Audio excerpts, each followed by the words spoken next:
దశరథ సుమిత్రనన్న మాటలు తలుచుకొని బాధపడుతూ ఉంటాడు. ఏడోకు మామయ్య, అత్తయ్యకి ఏమీ కాదు, ఇంటికి వచ్చేస్తుంది. తను ఇంట్లోంచి బయటకు వెళ్ళిపోవడానికి కారణం నేనే. నా వల్లే ఇదంతా జరిగింది.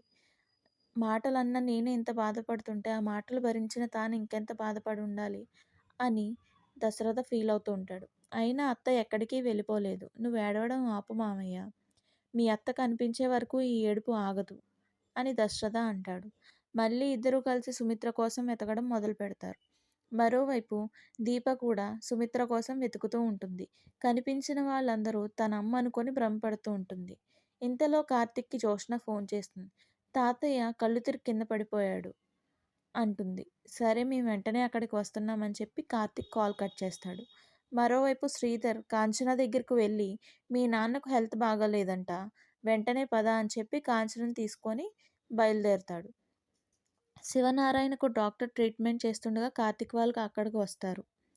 ఏమైంది డాక్టర్ అని అడుగుతారు. బీపీ ఎక్కువయ్యి పడిపోయాడు. ఇలాగే వదిలేస్తే హార్ట్అటాక్ వచ్చి మనిషి చనిపోయే ప్రమాదం ఉంది అని చెప్తారు.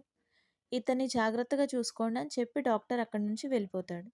తండ్రికి బాగోలేదని, ఇదంతా నా వల్లే జరిగిందని దశరథ ఇంకా బాధపడుతూ ఉంటాడు. దీప ఎక్కడ అని అడుగుతాడు కార్తిక్. నువ్వు వెళ్ళిన వెంటనే వెళ్ళిపోయింది బావా అని చెప్తుంది జోష్న. తల్లి కోసం ఎక్కడెక్కడ వెతుకుతుందో అని మనసులో అనుకుంటాడు కార్తిక్. మరోవైపు దీప అమ్మవారి దగ్గరికి వెళ్ళి, ఏంటమ్మా ఇది, ఒక తల్లిని పురిట్లోనే దూరం చేసావు, ఇంకో తల్లిని పరిచయం చేసావు, ఇప్పుడు మళ్ళీ ఇలా చేస్తున్నావు, ఎందుకు నాకు ఇన్ని బాధలు పెడుతున్నావు అంటూ బాధపడుతుంది.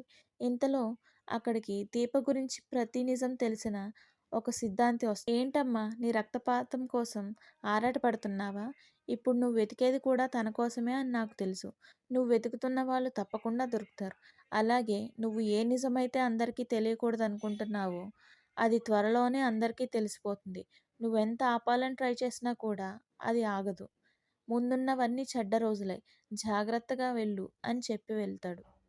మరోవైపు తండ్రి పరిస్థితి చూసి కుమిలి కుమిలి ఏడుస్తూ ఉంటుంది కాంచన. దీనికి కారణం ఏంటి అంటూ ఏడుస్తూ ఉంటాడు దశరథ. ఇంతలో శివనారాయణకు మెలకువ వస్తుంది.